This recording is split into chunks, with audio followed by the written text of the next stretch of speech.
Hey guys, this is Yoda. This will be my Halls of Atonement guide for Season 3 of The War Within. It is one of the new old dungeons coming to us into the Mythic Plus dungeon pool. And for those of you who remember halls from Shadowlands, the nice chill halls that you remember has been completely changed. You need a lot more count, and a lot of the mobs have been changed as well. So we'll go over it once all the mobs are in. As soon as we grip this archer over here. Okay, bang. So the main mob in here is going to be the Shard of Helkias. This one is not changed. It does the Thrash, which is AoE damage, and Sinquake, which is just circles on the ground that you need to dodge. They spawn where players were. The Gargans have been changed. These used to be a nightmare for tanks. They had like 3 different tank hits. Now it's just the bleed. And the bleed gets applied very rarely. I'm not sure if they're going to change this. I feel like I get 2 bleeds a dungeon or something, but we'll see. For now, they're extremely easy to deal with. They just a bleed like every once in a blue moon, like I mentioned.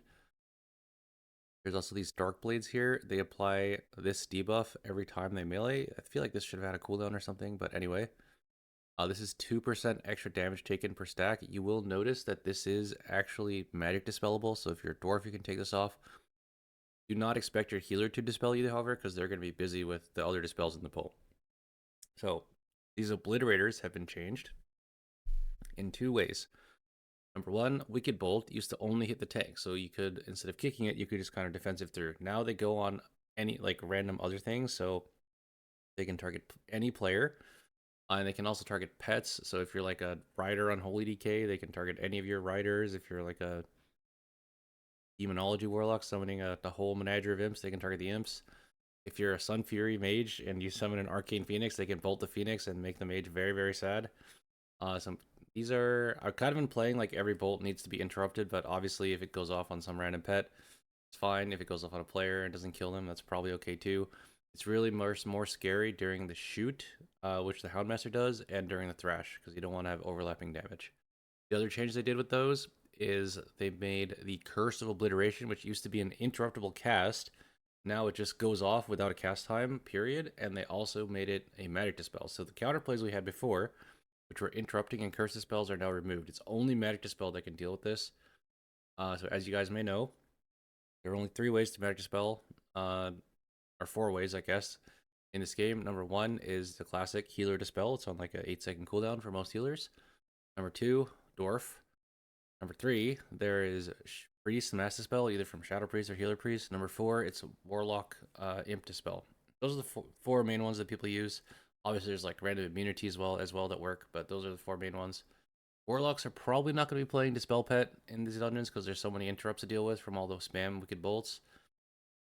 If you do have a priest, you get 1 mass dispel every 2 minutes. The main thing is dwarf is going to be super useful in Halls of Atonement. If you're a tank, you can dwarf this off. If someone in your group dwarfs off the mark, then you can, the healer can maybe dispel you, etc. The last mob to change is the collector. So this used to have another magic dispel, but that has been removed. Been conglomerated with the other spell, which was collect sins. Now I think it's called Siphon Life. It's an interruptible channel. You just kick it once and it stops doing it. It's on a, I think it's like a 15-second cooldown or something. It will also stop if you AoE stop it, and it will not recast. So that is another way to deal with it. Obviously, single stop also works. The last mob in this pull are these groundskeepers. So they have really low health. The thing about these groundskeepers is they start fleeing at 50% health. I foresee many, many wipes to these groundskeepers fleeing and just pulling random mobs. For instance, in this pull, there is a Stoneborn over here off screen, which we'll talk about later. But you'll notice that I'm taking this pull like kind of on the edge here, close to this side. And that's because the groundskeepers flee when they get below 50%, and if they flee into another pack, then they will pull the pack, and it is like can be a disaster. So that's why we have them here. Houndmaster also, by the way, has received some changes. So before it used to have rapid fire, that has now been removed. It no longer casts that. And Loyal Beast used to be not interruptible; it was only stoppable, and it wouldn't recast. Now it's interruptible, and if you stop it, it will recast. Loyal Beast powers up the Gargans that you're fighting, increases their attack speed by I think by like 200%. And I think it also makes them immune to CC, so you can't even kite them. So make sure that doesn't go off unless you don't care about your tank. Technically, right now the Gargans are kind of like too easy, so it can go off, and your tank will probably live if they're good at the game. But yeah, just to be safe, is probably good to interrupt. So realistically, in this pull, you need to have one stop or kick assigned to the collector, and you also need to be interrupting all of the wicked bolts. Obviously, like I said, some can go off, but if the wrong one goes off at the wrong time, then it's over for whoever it went off on. By the way, we talked a lot in this first pull, but it's the first area is kind of just a repeat with different counts of all the mobs, so we'll gloss over the rest of the packs pretty quickly. After that pull, I like to jump down and go straight to the next shard. This pull, by the way, is a nightmare for dealing with interrupts. So in the first pull, there was one Houndmaster and two Obliterators and one Collector. Now there's two Obliterators and two Collectors, except if you do this pull, you're probably not going to have cooldowns because you just did the first pull with Lust.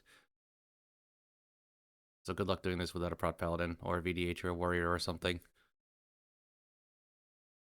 Anyway, more of the same. Healer is going to be busy dispelling these mark obliterations. They do last 12 seconds, so you can dispel both, even if they both go off at the same time. Doesn't do any damage while it's out. You just need to dispel it before it goes off.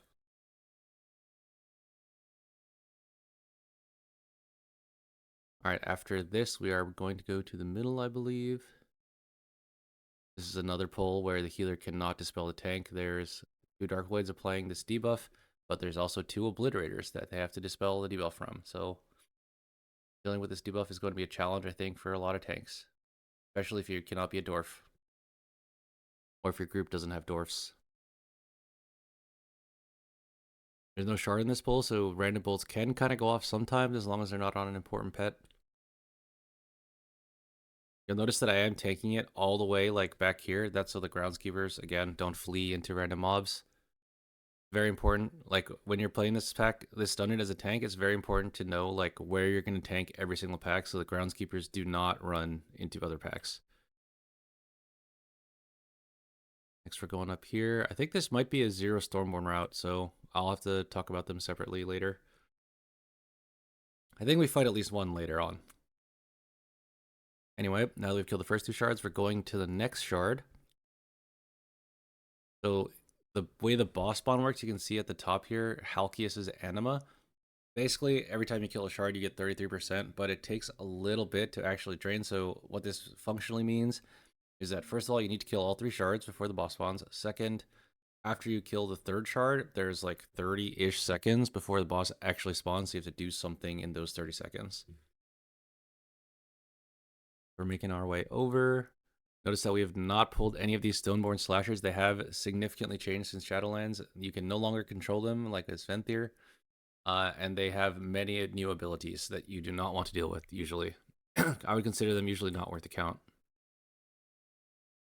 We're moving on to our last shard here. Notice how, by the way, in the last pull, there were a bunch of groundskeepers. We're going to go back a bit. So these groundskeepers I actually left for when we're fighting the shard. That's because they can patrol or flee into the slasher that we're fighting nearby.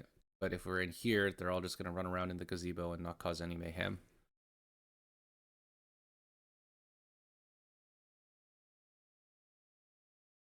After we kill this shard and the boss is spawning, you can see like the anima is going to start slowly going up soon. Surely, yep, there it is.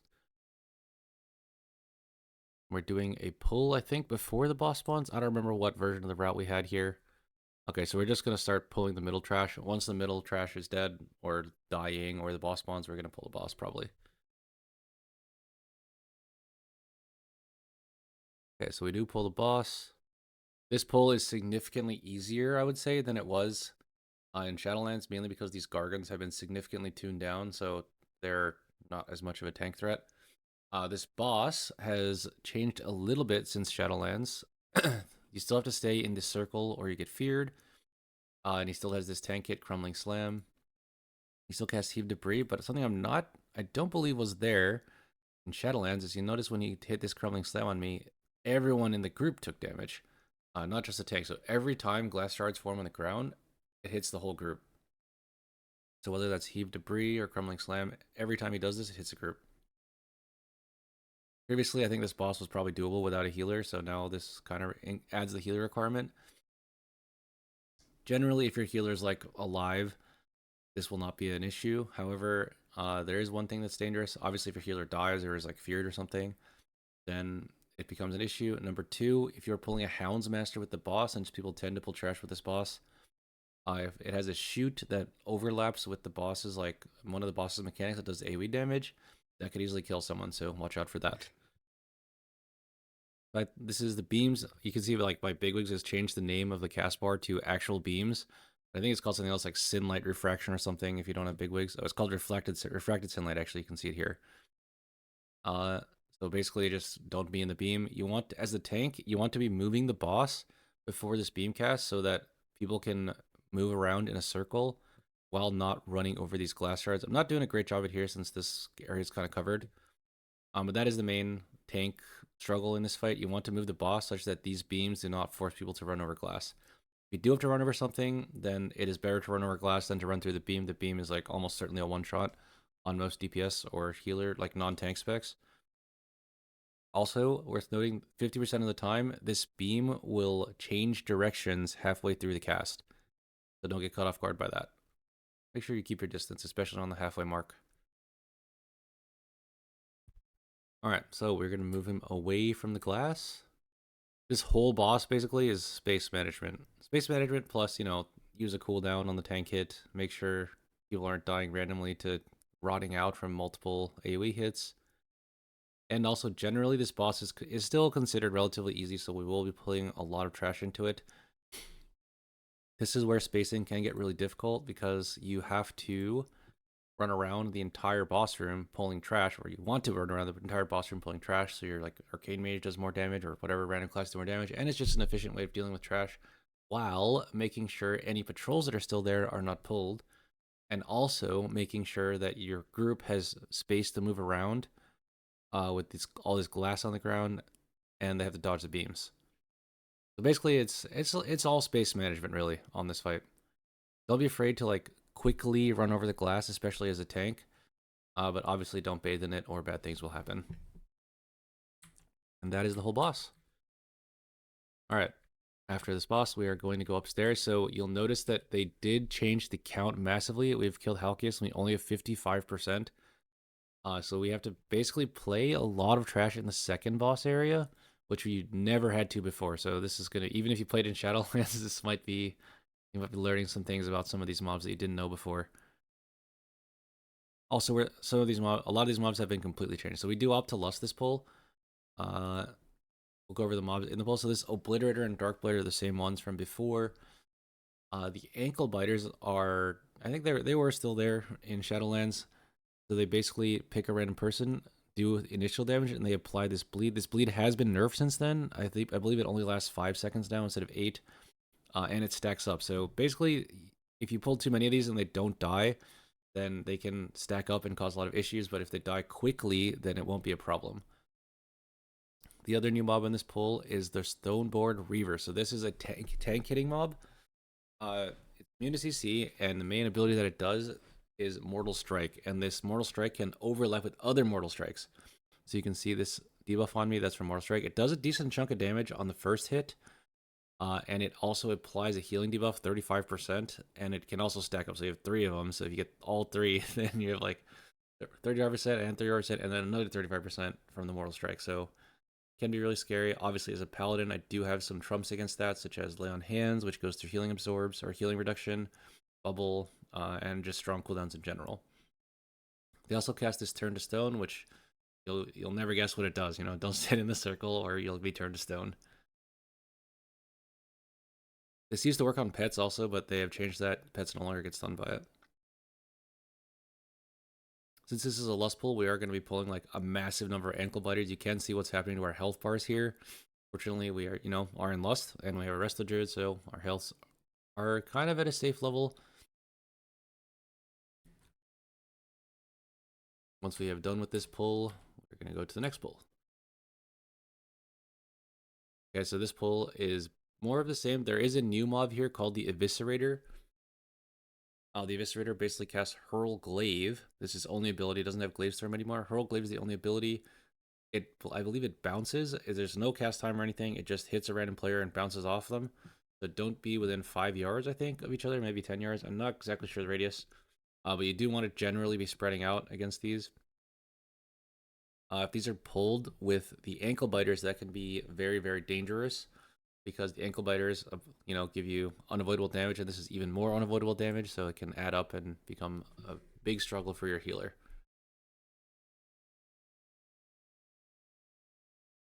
After we deal with this middle pull, we are going to do another pull with more of the same mobs, basically. Some groundskeepers, by the way, are also in this section. Don't let the groundskeepers patrol into anything.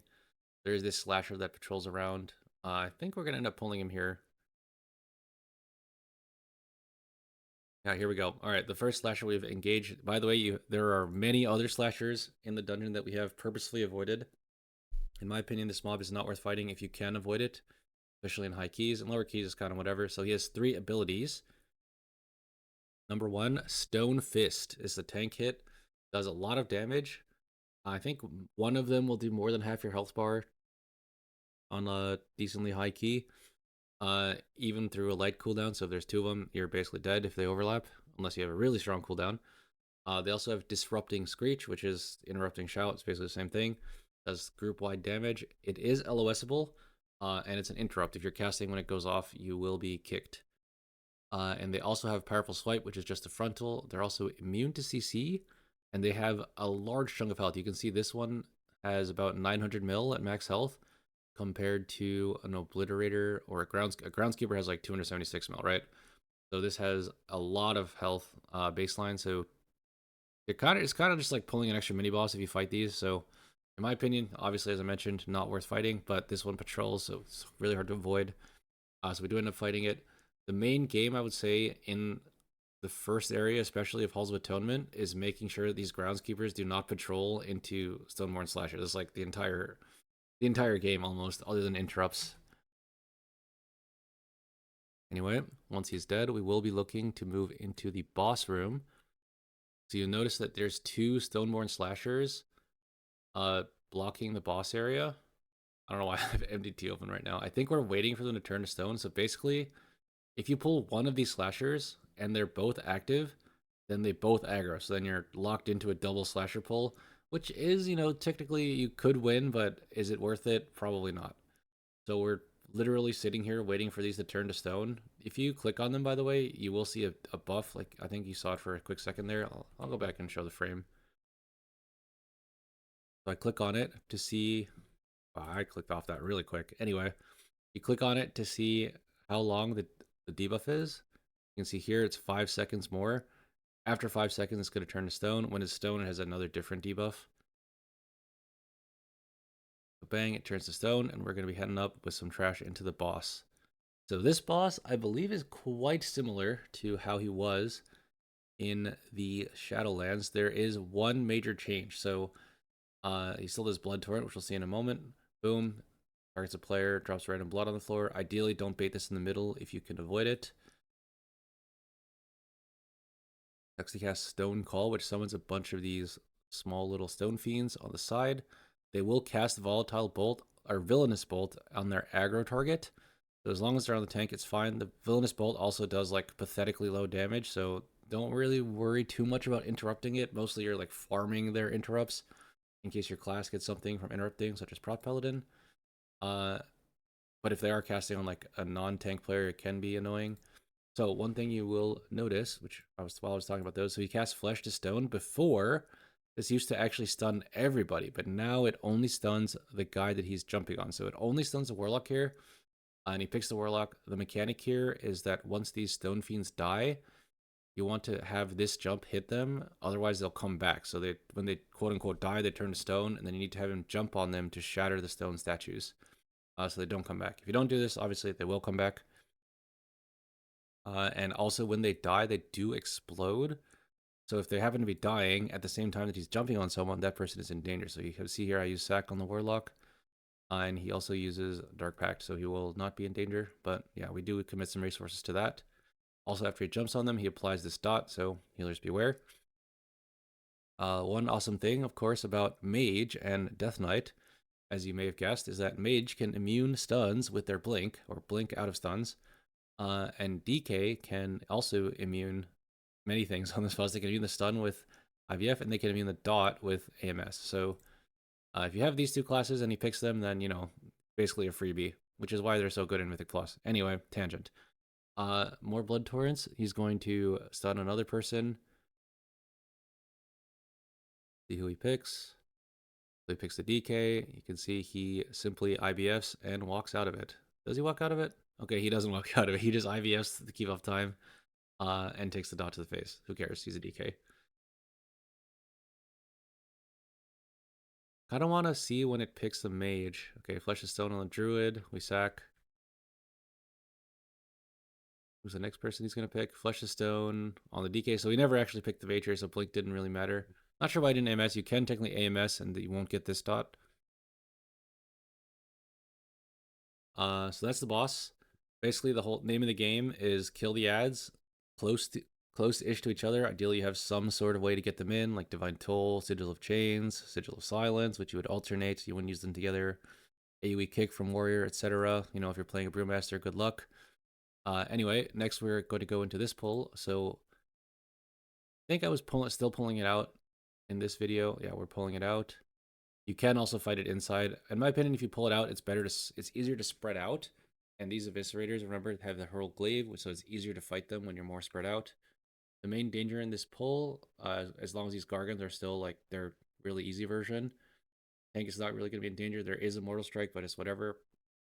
The main difficulty is going to be these shoots. So these Houndmasters, they'll pick random people with the shoot, and if that overlaps with hurl glaive from the eviscerator, that person can die. So that's the main danger here, especially if you're like stacked up for the hurl glaive. That can be really dangerous.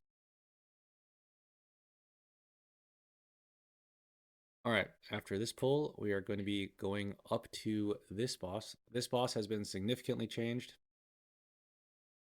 We are going to be pulling trash with it. Ideally, you do not want to pull these slashers. If you pull a slasher, do not pull the boss. The slashers are way too dangerous to be pulled with the boss. Anyway, we're going to pull this trash in. So basically, this boss has been changed in a couple ways. Number one, the bolt that it does is extremely dangerous. It hits very, very hard. If you're playing Prot Warrior, you can actually reflect it. It also does massive damage. But the bolt on the tank is actually kind of a priority interrupt depending on, you know, the tank. Obviously, you are also getting debuffed by these Dark Blades in the pull. And your healer is absolutely not going to be dispelling you. That is because there is an Obliterator in this pull giving out Mark of Obliteration. And there's also these debuffs from the boss. You can see here, it usually puts out 2. I think it's supposed to put out 2. We'll wait a sec. So it's casting Unstable Anima. It does put out 2. One on the Druid and one on the Warlock. We are playing Warlock here, so Warlock is very, very strong against this boss, as it is against any boss that puts out 2 debuffs at a time. It's one of the Blizzard's, you know, favorite mechanics. Basically, they can summon an imp and dispel one, and then the healer dispels the other one. If you do not have a Warlock, then you're going to be dispelling one and sitting the other debuff. Also, a Mark of Obliteration is going to be being applied to people, so it's possible that you'll also just dispel the mark and then sitting 2 debuffs. This is basically just a dot. There's no rush to dispel it. Like if it just lasts the whole time, you're just gonna have to heal through the whole thing. So dispelling is basically just more healing or less healing required. But anyway, we do have the Warlock, so we're easily dispelling both debuffs. But if you do not have that, as most groups are not going to have a Warlock, I would assume, then you are going to have to deal with those debuffs. There's Anima Fountain, which is just dodge. And the last mechanic of this fight is going to be the ads that the boss spawns. So the ads have been changed. They're mostly just a heal check now. If you are next to the ad, it used to do more damage, but now it doesn't do any extra damage based on proximity. It basically just fixates a player.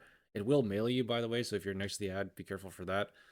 But basically, you want to lure them to these lanterns, and they'll eat the lantern instead of like, and then go away, and they'll stop doing AoE damage.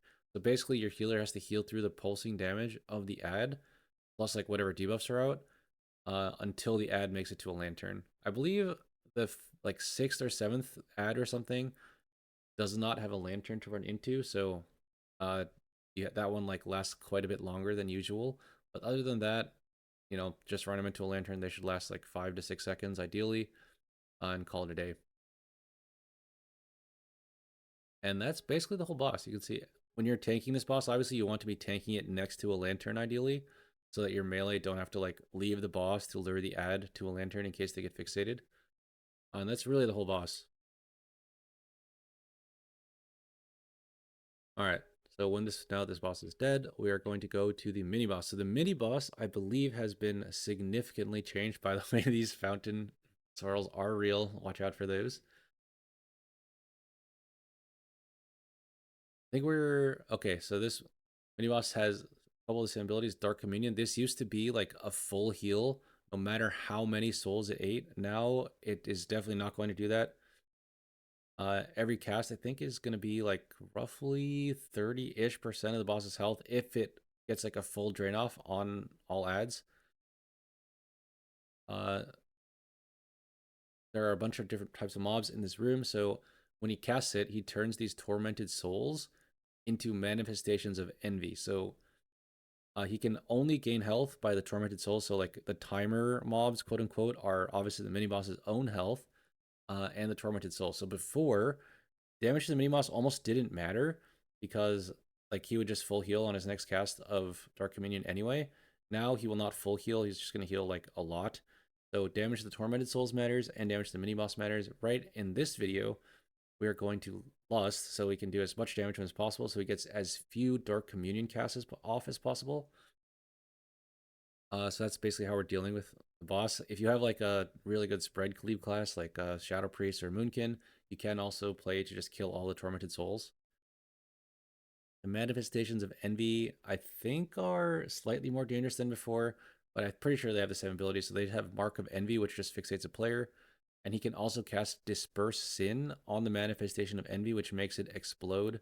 Anyone caught in the radius will take massive damage. And he also just bolts the tank. Mainly, the bolt doesn't do much damage. The main issue is like you kind of want to be moving this boss around on top of the neutral tormented souls. Also, these circles. So we'll go back to when he actually applied it. The ability that applies the circles is called Display of Power. This one is new. It applies a damage amp. So when we have these, we are doing more damage, and it also a dot. At the end of the debuff, also it explodes. So it's like kind of a heal check that also gives you more damage to meet the DPS check required to kill this guy quickly.